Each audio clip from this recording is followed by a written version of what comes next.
Hey, this is Walt Matten along with my buddy Mr. Bluegill, Troy Peterson. And, oh, this is a pretty good one here. So it's late ice over here in Washira County. And a lot of these little bodies of water still have 4 to 6 inches of safe ice, while the larger bodies of water aren't safe anymore. So we're testing out some new products, catching our favorite fish, the bluegill, and we'll see how we do with everything. There you go, buddy. All right. Woo! Deep water bluegills is a lot of fun. You know, the nice thing about having small lakes, small little ponds like this, is you can drill a ton of holes and then just troll. You just take your locator and drop it and hole the hole. You see some fish, you fish them. As soon as they disappear, you move on to the next hole. And it's the benefit, I guess, of having a small body of water.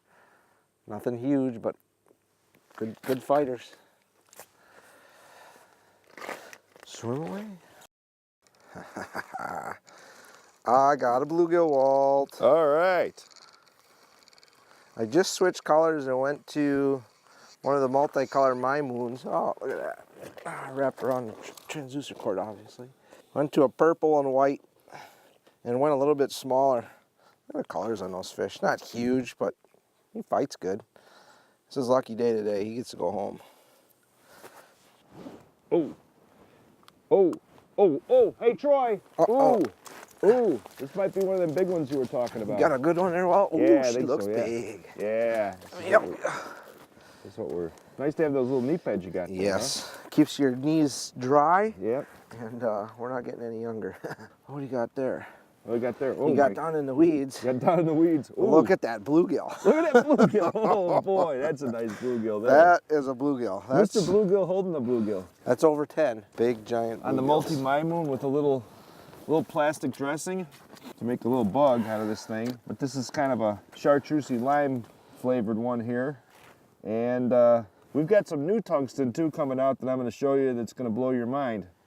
It's a little bit like this, a little bit not. So we're going to try that out a little bit later.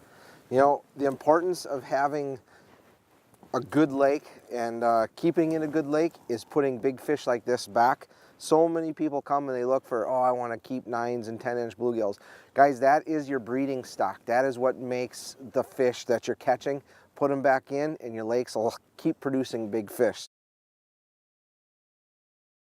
One of the things I like to do when I'm using wax worms is pierce the tail, put the head back on. Maybe today I'm doubling it up because they seem to be light biters, but the key to the whole thing is to kind of drop it in the hole just a little bit and make sure when you jiggle it that you're not spinning.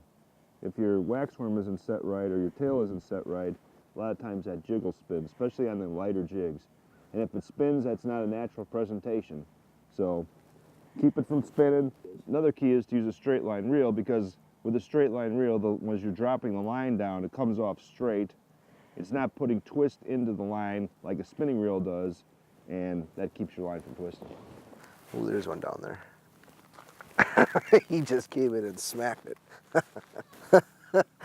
You know, the fun thing with extremely gin clear lakes is if you got a little bit bigger hole, you can stand over the top and sight fish them. Now we're only in, I'd say about 10 to 12 feet of water, but this water is so clear that, you know, it's nothing to see 30, 40 feet. So stand over the top of the hole and you can watch these fish eat. Oh, there we go. There's something good. Up near the top, Troy. Oh, oh, look at that. Oh, look at that. Woo! Right up near the top, I seen something, and he was right up under the ice, maybe about, well, we're at about 13 feet here, but it was probably about 4 foot down. And I raised up to him, and there it was. And this is on one of the new Yayi jigs, which is kind of like a little bug. Now this is one of the prototype colors, so the actual colors that we're coming up with might be a little bit different once we release them, but they're gonna be something like that. That's all I can tell you. Sometimes you gotta go out here, you gotta give these lures a try, find out what works right, and then those are the colors that you choose. Being a guide for the last 17 years, I've really picked up on a lot of different tips and techniques, not only from being out on the water every day, but fishing with the best fishing guides, professional anglers across the world. And I can definitely say I've picked up quite a few things. But the number one key to my success, you know, going from an average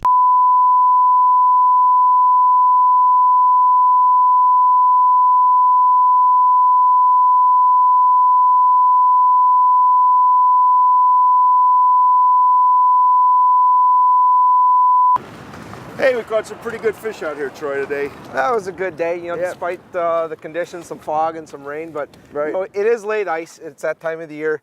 Just like first ice, guys, if you're gonna get out, be safe. You know, check with your bait shops, check with some of the guides, and just be cautious on where you're walking or where you're going. Keep the four-wheelers back on shore, and you know, fishing can be good. Yeah, we caught some pretty good fish.